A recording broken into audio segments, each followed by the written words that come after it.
السلام عليكم، صباح الخير او مساء الخير حسب التوقيت اللي بتشوفوا الفيديو. هستخدم في الفكرة النهاردة خرز، ورق ابيض، كرتونة، مقص وقلم عشان ارسم بيه. هعمل فانوس رمضان بالخرز بس بشكل مختلف واي حد يقدر يعمله. زي ما انتم شايفين كده هرسم فانوس رمضان على قدي، يعني على قد ما اعرف ارسمه. وكل واحد بقى يرسم الرسمة اللي هو حاببها بالطريقة اللي هو يعرف يرسمها. تمام. وبعد ما ارسمه هقصه بالمقص بنفس الشكل.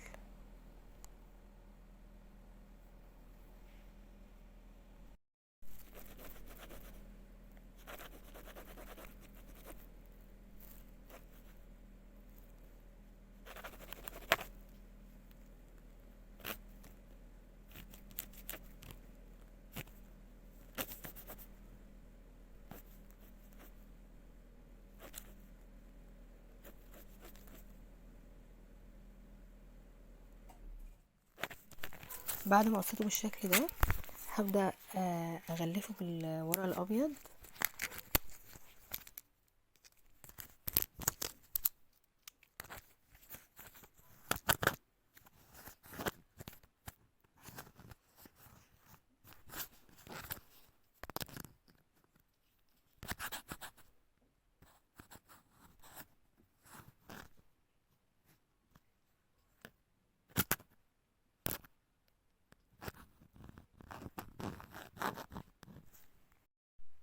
وممكن تستخدمي بقى الفانوس دوت في ايه؟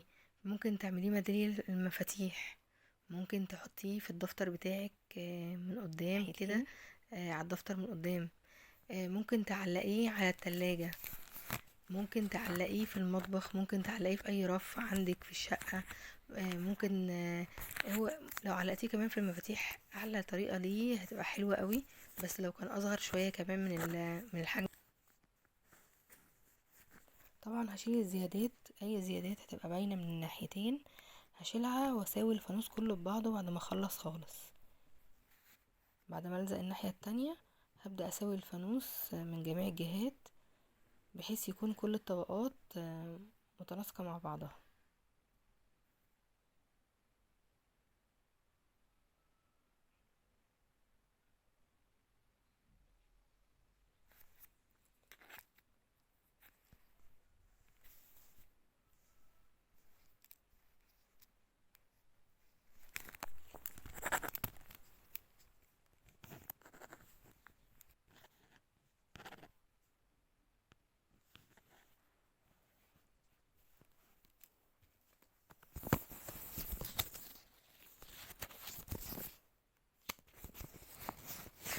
بعد ما سويته بالشكل ده هبدأ بقى اركب الخرز عليه، الزق الخرز عليه بالشكل ده.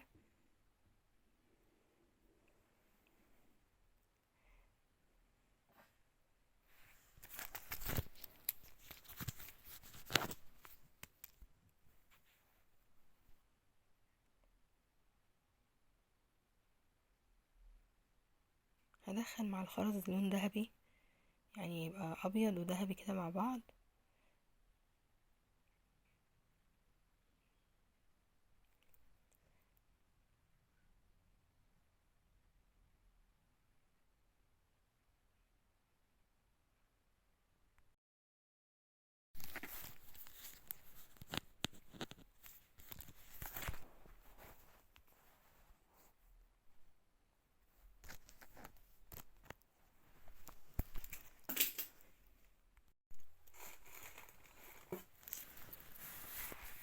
زي ما انتوا شايفين كده بركب الخرز، بسيبش من يعني بسيب مسافة صغيرة جدا ما بين الخرزة والخرزة، ما بلزقوش كله كده جنب بعضه. عشان كده كنت عاملة الأرضية تبقى لونها أبيض عشان تبقى متناسقة مع الخرز بالشكل ده.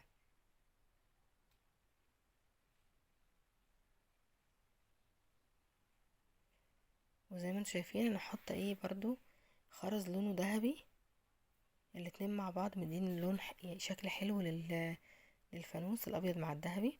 وهاجي بقى من على الطروف هحط الدانتيل ده عشان يبرز شكل الفانوس من الجناب.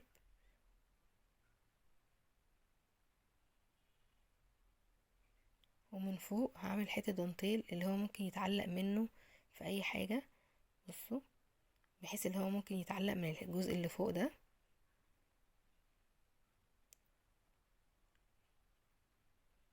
وهعمل هلال بنفس الطريقه. غلفت الهلال برضو بعد ما عملته بالكرتون، غلفته بورق الألمونيا المرة دي، مش بورق ابيض. وبعد كده هحط الخرز عليه الابيض، برضو هيدي شكل حلو. الورق الألمونيا بيدي لون فضي مع الخرز الابيض، الاتنين مع بعض مدين شكل حلو. هتشوفوا النتيجة في الاخر.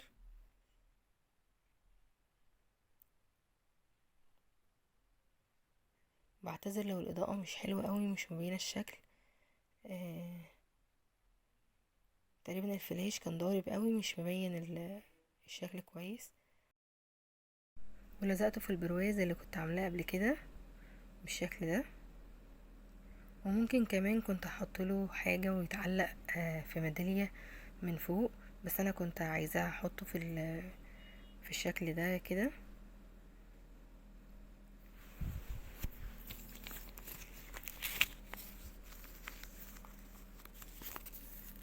والفانوس كمان خلصته، وده شكله في النهايه. برضو ممكن يتعلق من الجزء الدانتيل اللي فوق ده، بس انا هحطه ممكن يتعلق كده، بس انا هحطه كده جنب الشمعة ديت.